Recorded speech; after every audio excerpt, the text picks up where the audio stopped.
এখানে আপনি সূর্য চন্দ্র ফেরেশতা ফেরেশতারও কোনো মাজাল নাই, কোনো ইখতিয়ার নাই আল্লাহর হুকুমের বাইরে কিছু করে।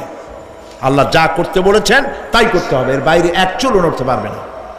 কিন্তু মানুষেরা করতে পারবে। মানুষ ইচ্ছে করলে নামাজ রোজা ছাড়তে পারে, ইচ্ছে করলে আল্লাহর অমান্য করতে পারে। এটা তার বিচারের জায়গা না, এটা হলো পরীক্ষার জায়গা। এটা কিসের জায়গা? পরীক্ষার জায়গা। এখানে আপনি কামাই করলে ওখানে কিছু পাবেন, এখানে কামাই না করলে কিছু পাবেন না। আরো সোজা করে বলি, কোন কৃষক, যে কৃষক আষাঢ় মাসে শ্রাবণ মাসে জমিন চাষ করে না, পৌষ মাসে তার গোলায় ধান আসবে? কথা বোঝেন নাকি বোঝেন না? পৌষ মাসে গোলায় ধান আসবে? কোনো পাগলও বলবে না যে তুমি তো চাষই করো নাই, তুমি জমিনে, তোমার জমিনের ফসল তোমার ঘরে আসবে কেন? কাজী এই দুনিয়ায় পরীক্ষা দিলে এখানে রেজাল্ট হয়, এখানে গাছ লাগাইলে এখানে ফল দেয়। কিন্তু মানুষের জন্য আল্লাহ পাক যে আমল তৈরি করেছেন, পরীক্ষা নেবেন, সেই পরীক্ষার রেজাল্ট এখানে হবে না। পরীক্ষার রেজাল্ট আউট হবে কোথায়? আখিরাতে। বলেন সবাই, কোথায় হবে? পরীক্ষার রেজাল্ট আউট হবে কোথায়? আখিরাতে। এইখানে আপনি যা কামাই করবেন এখানে রিটার্ন দেওয়া হবে না। এখানে যা কামাই করবেন সমস্ত কামাই 700 গুণ বর্ধিত আকারে কিয়ামতে আল্লাহ আপনার হাতে ধরাই দিবেন। আল্লাহর ওয়াদা কখনো মিছা হয়? মিছা হয় রাজনৈতিক দলের নেতারা, এই জাতীয় লোকেরা যারা মঞ্চে আসে আর বলে যে এবার আমাদের ভোট দেন, আমরা ক্ষমতায় যাইতে পারলে আপনারা না খাইয়া কেউ মরবেন না। কিন্তু কি খাইয়া মরবে তাও কয় না। সেদিন শুনলাম এই যে নির্বাচন এখন একটা চলতেছে, স্লোগান বাপ দাঁড়াইছে, ছেলে তো বলে রহিম ভাই আমার ভাই, তোমার ভাই, বাপের নাম রহিম।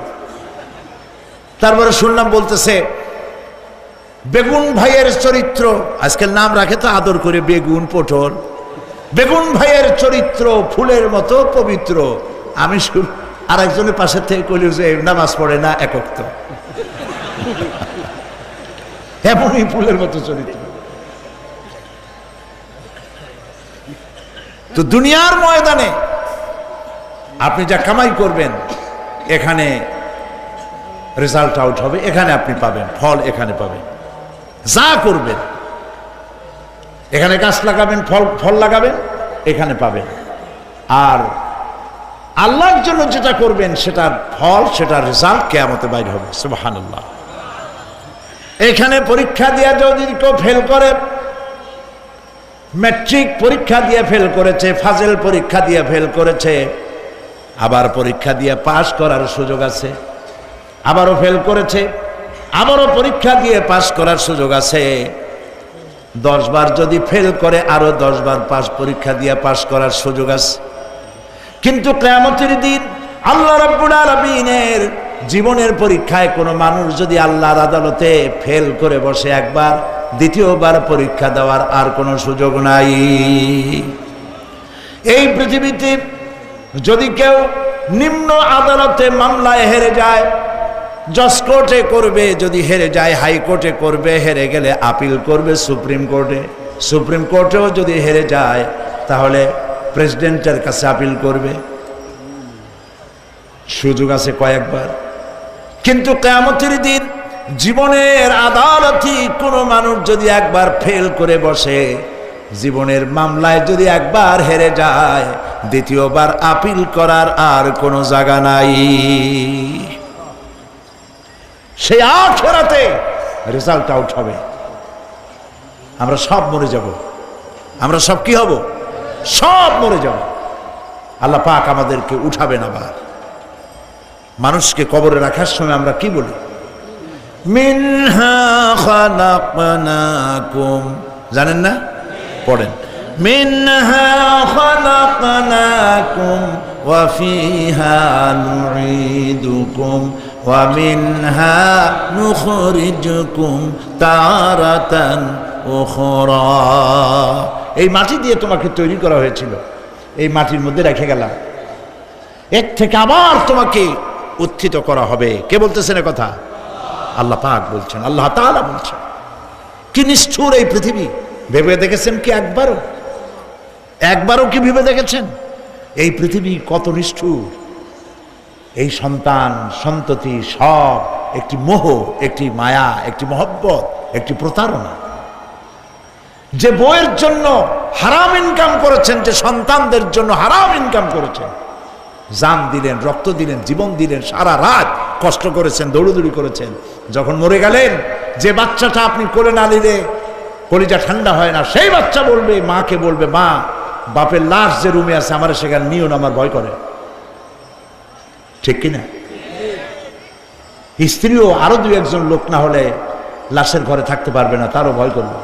থাকলে বড় জোর মা থাকতে পারে, বাপ থাকতে পারে। যাকে বিবাহ করার পর অনেক সন্তান আছে, মা বাপকে চোখে দেখতে পারে না, বউর কথা মতো মায়ের সাথে কথা বলা বন্ধ করে দেয়। হয়তো কুমিল্লা এরকম নাও থাকতে পারে।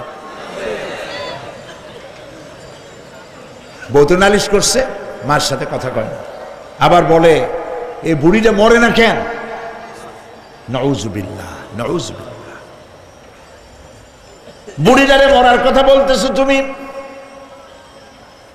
তোমার ছোট্টবেলায় যখন তোমার টাইফয়েড হয়েছিল, অসুখ করেছিল, গরিব বাবা, বাড়িতে ল্যাপ নাই, খাতা নাই, তোষক নাই, সেই জায়গায় মা তার কাপড় বিছায় দিয়া বুকের উপরে নিজের শরীরের উষ্ণতা দিয়া বাঁচায় রাখার চেষ্টা করেছে, নিজে না খেয়ে খাওয়াইছে, অসুখ সারে না।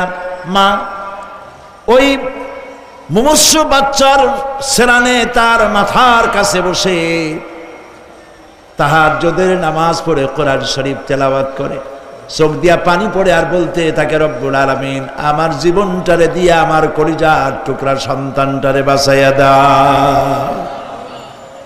যেই মা নিজের জীবন দিয়া সন্তান বাঁচাইতে চাইলো, সেই সন্তান আজকে বউ পাইয়া মাকে ভুলে যায়, মায়ের সাথে খারাপ ব্যবহার করে।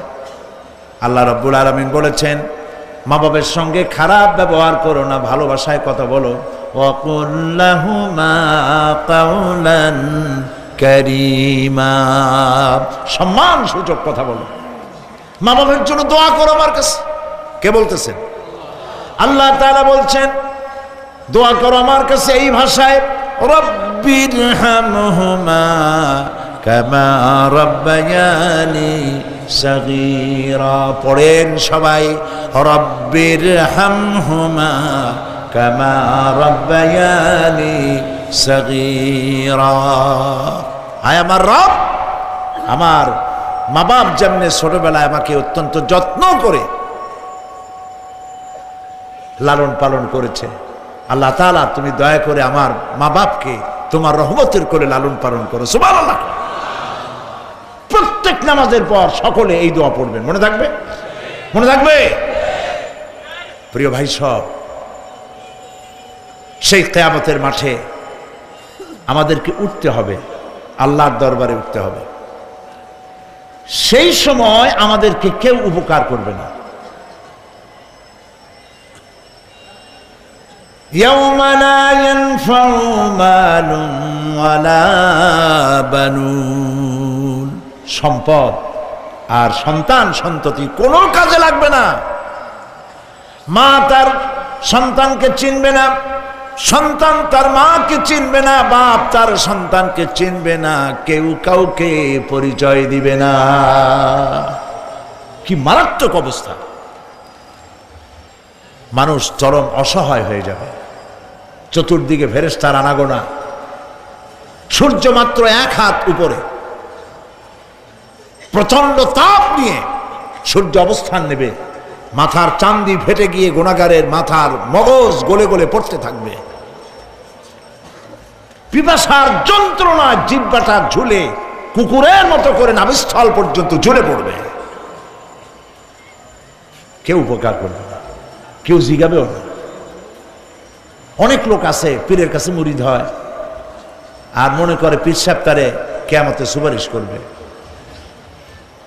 অসম্ভব। আয়াতুল কুরসির মধ্যে আমরা পড়ি, মান যাল্লাযী ইয়াশফাউ ইনদাহু ইল্লা বিইজনিহি। কে আছে এমন, কার হিম্মত আছে আল্লাহ পাকের বিনা অনুমতিতে কথা বলে? সুবহানাল্লাহ বলে।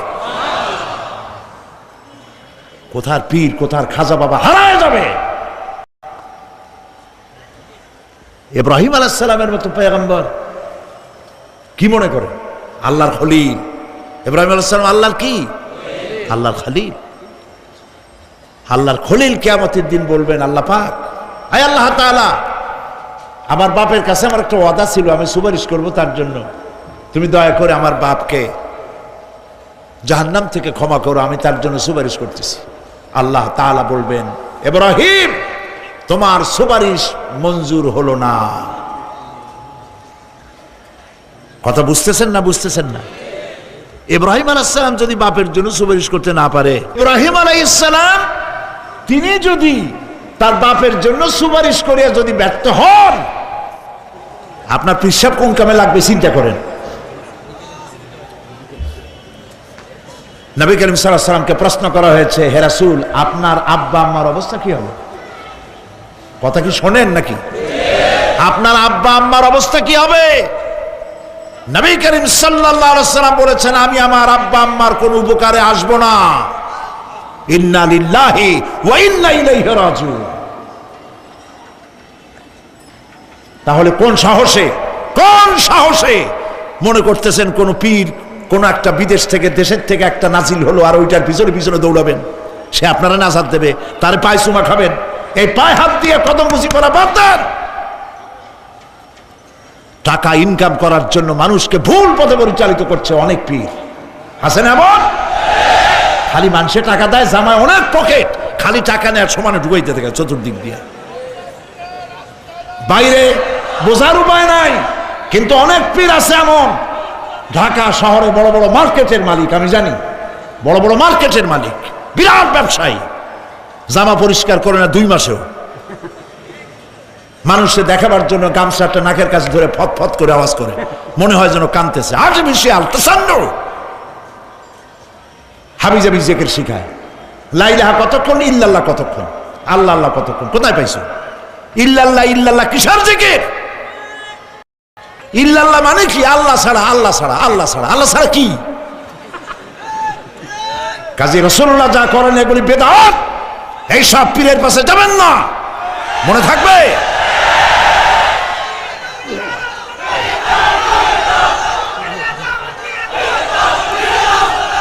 প্রিয় ভাই সব, কিয়ামতের দিন আপনার আমল, একমাত্র আমল আপনাকে বাঁচাইতে পারবে। এই কোরআন শরীফে আল্লাহ পাক বলেছেন, ইয়া আইয়ুহাল্লাযীনা আমানু আবতাগু ইলাইহিল ওয়াসিলা, হে বিশ্বাসীরা ওসিলা ধরো। ধুরন্ধর এক শ্রেণীর লোকেরা এর অর্থ করেছে পীর ধরো।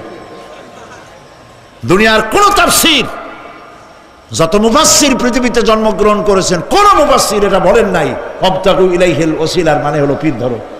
বরং সমস্ত তাফসীর মুহাক্কিকিন বলেছেন আবতাগু ইলাইহিল ওসিলা আয় আমলে সালেহ, নেক আমলের ওসিলা ধরো। সুবহানাল্লাহ, নেক আমলের ওসিলা ধরো। প্রিয় ভাই সব, ধান্দাবাজি ছাড়তে হবে। কিয়ামতের দিন মানুষ একেবারে অসহায় হয়ে যাবে, কেউ সাহায্য করবে না। সেই দিন প্রশ্নপত্র সামনে আসবে, আমলনামাগুলি বেঈমানের পিছন দিক থেকে বাম হাতে আসবে, আর ইমানদারের সামনে থেকে ডান হাতে আসবে। আমলনামা হাতে পাওয়ার সঙ্গে সঙ্গে বেঈমান বুঝে ফেলবে তার জায়গা কোথায়। কলিজা তখন গলার কাছে চলে আসবে। সব তো ছিল একসাথে। মনে করেন এই মাহফিলের মধ্যে, মনে করেন এইখানে সন্ত্রাসী আছে, খুনি আছে, ওয়ান্টেড, মোস্ট ওয়ান্টেড আসামি এর মধ্যে আছে, ধরা যাচ্ছে না। অনেক মানুষের মধ্যে হঠাৎ করে অর্ডার হলো যে ভিতরে এসবিআইবি ঢুকিয়ে দেওয়া হয়েছে, গোয়েন্দা বিভাগের লোক ঢুকিয়ে দেওয়া আছে, সন্ত্রাসী মোস্ট ওয়ান্টেড যারা আছে বেরিয়ে পড়ো, 1 মাসে চলে আসো। তখন অবস্থাটা কি হবে তাদের? মজা লাগবে? পায়ের রক্ত মাথায় উঠে যাবে, চোখ দিয়ে রক্ত পড়া শুরু করবে। সমস্ত মানুষ একসাথে ছিল হাসরের ময়দানে, হঠাৎ করে অর্ডার হয়ে যাবে অন্তাজুল ইয়াউমা আইয়ুহাল মুজরিমুন, হে অপরাধীর দলেরা আলাদা হয়ে যাও। ইন্না লিল্লাহ, আলাদা হয়ে যাও। সমস্ত মানুষ সেখানে খালি পায়ে উঠবে, কারো পায়ে জুতা নাই, স্যান্ডেল নেই, পরনে কোনো কাপড় নাই, গায়ে কোনো কাপড় নাই, মাথায় কোনো আবরণ নাই। হযরত আয়েশা সিদ্দিকা রাদিয়াল্লাহু তাআলা আনহা তিনি নবী করিম সাল্লাল্লাহু আলাইহি ওয়াসাল্লামের কাছে কিয়ামতের এই বর্ণনা শুনে কাঁদতেছিলেন আর বলতেছিলেন, হে আল্লাহর রাসূল, কিয়ামতে সকলকে ভাবে উঠতে হবে, এমনকি আমাকেও? হুজুর বললেন, প্রত্যেকটি মানুষকেই উলঙ্গিনী হয়ে উঠতে হবে। তিনি প্রশ্ন করলেন, তখন কি শরম হবে না? নবী করিম সাল্লাল্লাহু আলাইহি ওয়াসাল্লাম বলছেন, জাহান্নামের ভয়তে কেউ কারো দিকে তাকাবার সুযোগ পাবে না। সব উপরের দিকে তাকায় থাকবে আর বলবে, আল্লাহ আমারে বাঁচাও, আল্লাহ আমারে রক্ষা করো। সমস্ত নবীরা, সমস্ত নবী আদম আলাইহিস সালাম থেকে শুরু করে ঈসা আলাইহিস সালাম পর্যন্ত সব নবী বলবেন, নাফসি নাফসি, আল্লাহ আমারে বাঁচাও, আমাকে রক্ষা করো। কোথায় যাবে আপনার পীর সাহেব? একমাত্র ব্যক্তি বিশ্বনবী মুহাম্মদুর রাসূলুল্লাহ সাল্লাল্লাহু। মানুষেরা হয়রান হয়ে যাবে, আদম আলাইহিস সালামের কাছে যাবে, আবাল বাশার, আপনি প্রথম মানুষ, আমরা বিপদে শেষ হয়ে গেছি, 50,000 বছর দাঁড়ায় আছি। কয় বছর দাঁড়ায় থাকতে হবে? কোথায় আছে? এই কোরআন শরীফে 50,000 সানা মিম্মা তাউদ্দুন। এই পৃথিবীতে গণনা করলে 12 মাসে 1 বছর, 12 বছরে 1 যুগ, এরকম করে করে 50,000 বছর পৃথিবীতে গুনলে যত বড় লম্বা হয়, বিচারের দিনটা এত বড় লম্বা হবে। সবাই বলবে, আদম আলাইহিস সালাম আমাদের জন্য একটু আল্লাহকে সুপারিশ করুন যেন তিনি আমাদের বিচারটা তাড়াতাড়ি করে দেন। তিনি বলবেন, আমার পক্ষে সম্ভব নয়, আল্লাহ সামনে দাঁড়িয়ে কথা বলার আমার কোনো সাহস নাই, আমি পারবো না। নূহ আলাইহিস সালামের কাছে যাও। নূহ আলাইহিস সালাম বলবেন, আমি পারবো না। মুসা আলাইহিস সালামের কাছে যাও। তিনি বলবেন, আমি পারবো না। ইব্রাহিম আলাইহিস সালামের কাছে যাও। একজন আরেকজনের কাছে পাঠাবে। সর্বশেষ ঈসা আলাইহিস সালামের কাছে লোকেরা আসবে, হাসরবাসী। ঈসা আলাইহিস সালাম বলবেন, আমি তো পারবোই না, কারণ পৃথিবীর শত শত কোটি নাসারারা আমাকে আল্লাহর ছেলে বলেছে, অথচ আমি তাদের তা বলতে বলি নাই। আমি নিজের ব্যাপারেই আজকে শঙ্কিত, আমারে তারা আল্লাহর ছেলে বলছে। আল্লাহ আজকে আমার সাথে কি ব্যবহার করবেন আমি তো জানি না, আমি নিজেই বিপদে আছি। তবে আমি তোমাদের ব্যাপারে একটা পরামর্শ দিতে পারবো। একজন ব্যক্তি আছে যার কাছে গেলে তিনি কথা বলতে পারবেন, তিনি বিশ্বনবী রাহমাতুল লিল আলামিন জনাব মুহাম্মদ রাসূলুল্লাহ সাল্লাল্লাহু আলাইহি ওয়াসাল্লাম। তার কাছে চলে যাও, হাসরবাসীরা তার কাছে চলে যাবে। নবীজি সকলের কথা শুনে সেজদায় পড়ে কাঁদতে থাকবেন। তিনি বলবেন, হাসরবাসীদের কাজ সুস্থ করবেন, এই কাজ আমার কাজ, আমি বলবো আল্লাহ পাককে। তিনি সেজদায় পড়ে কাঁদবেন। রব্বুল আলামিন প্রশ্ন করবেন, হে আমার রাসূল, আপনার তো আজকে কান্দার দিন না, আপনি কাঁদেন কেন? আমি আপনাকে মাকামে মাহমুদ দিয়েছি, কাউসারের মালিক বানাই দিয়েছি। আপনি জান্নাতে প্রবেশ করার আগে কেউ ভেস্টে যাইতে পারবে না, এই সম্মান দিয়েছি, কাঁদেন কেন? নবীজি বলেন, রব্বুল আলামিন যা তুমি আমার জন্য বরাদ্দ রেখেছো সব আমি পেয়েছি বা পাবো, আমি কান্দি আমার উম্মতের কি হবে? আল্লাহ রাব্বুল আলামিন তাকে পারমিশন দিবেন, আপনার নেককার জান্নাতি উম্মতগুলি আপনি বেছে নিন। নবী করিম সাল্লাল্লাহু আলাইহি ওয়াসাল্লাম পারমিশন পাবেন। আল্লাহর পারমিশন ব্যতি রেখে আল্লাহর দরবারে কথা উচ্চারণ করার ক্ষমতা কারো হবে না। সুবহানাল্লাহ। এই কথা ভাববার কোনো কারণ নাই। অমুক পীর সাহেবের অনেক মুরিদ আছে, সব মুরিদ টুরিদ নিয়ে নারায়ে তাকবীর জিন্দাবাদ, পীর সাহেব জিন্দাবাদ, এই সমস্ত বাদ বুদ কামে লাগবে না। ওয়া কুল্লুহুম ইয়াতিহি ইয়াউমাল কিয়ামাতি ফারদা। কিয়ামতের দিন প্রত্যেককে একজন একজন করে আসতে হবে আল্লাহর দরবারে। আল্লাহ বলেছেন একজন একজন একজন, মিছিল করার উপায় নেই। আল্লাহ রাব্বুল আলামিনের দরবারে হাজির হয়ে যাবে সেই কঠিন হাসরের ময়দানে। বাঁচার জন্য নবীজি দোয়া শিখায় দিয়েছেন, দোয়া করো, আল্লাহুম্মা হাসিবনি হিসাবান ইয়াসীরা। পড়েন আমার সাথে, আল্লাহুম্মা হাসিবনি হিসাবান ইয়াসীরা, আল্লাহুম্মা হাসিবনি হিসাবান ইয়াসীরা। আয় আল্লাহ, তুমি আমার সহজ হিসাব নাও। নবী করিম সাল্লাল্লাহু আলাইহি ওয়াসাল্লাম নিজেই দোয়া করেছেন। চিন্তা করেন, আল্লাহ পাক নিজে, আল্লাহ তাআলা তিনি নিজে প্রশ্ন করবেন এবং পাপগুলি দেখাই দেবেন, এই সব পাপ করছো। মানুষ, আল্লাহর বান্দা ভয় চোটে কলজা গলা দিয়ে বেরিয়ে যেতে থাকবে, বেরিয়ে যেতে চাইবে, তার বাষ্পরুদ্ধ হয়ে আসবে, বলতে থাকবে, আল্লাহ আমি করে ফেলেছি, আমি মাপ চাই, তোমার কাছে ক্ষমা ভিক্ষা চাই। আল্লাহ রাব্বুল আলামিন বান্দার কাকুতি বিনতির দিকে লক্ষ্য করে বলবেন, বান্দারে আমি তোকে ক্ষমা করে দিলাম। এটাই হলো হিসাব ইয়াসির, সহজ হিসাব। এই সহজ হিসাব কার কিসমতে আছে, কার কিসমতে নাই, তা আমরা কেউ জানি না। এই দুনিয়াটাকে আল্লাহ পাক বানাইছিলেন পরীক্ষা নেওয়ার জন্য। কি জন্যে? পরীক্ষা নেওয়ার জন্য। পরীক্ষায় যার যে বয়স এখন আছে এখানে, আমার যা বয়স, আপনার যা বয়স, এই বয়সে যা যা করছি এখন হিসাব করেন। ছোটবেলায় কই মাছের কাঁচা গলার মধ্যে ঢুকছিল, তখন ক্লাস 2তে পড়ি। এরকমের একটা ঘটনা মনে আছে কিনা? মনে নাই? অন্যের বাড়ির আম পাড়তে গিয়া বাড়িওয়ালার সামনে পড়ছিলেন, 2টা থাপ্পড় দিছিল। এসব কথা মনে আছে না? আছে কিনা? এই ছোট্ট ছোট্ট কথাগুলি, কোন পুকুর পাড়ে আসার খাইছিলাম, কেডা মারছিল, সেই ছোট্টবেলা থেকে এই পর্যন্ত এই ছোট্ট কথাগুলি যদি মনে থাকে, তাহলে বড় বড় পাপ কি কি করছেন তা মনে নাই? তাহলে নিজের হিসাব নিজে করো।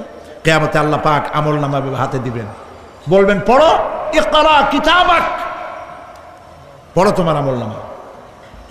তুমি তোমার হিসাবের জন্য আজকে তুমি নিজেই যথেষ্ট। পড়ে দেখো কি করছো। ইন্না লিল্লাহি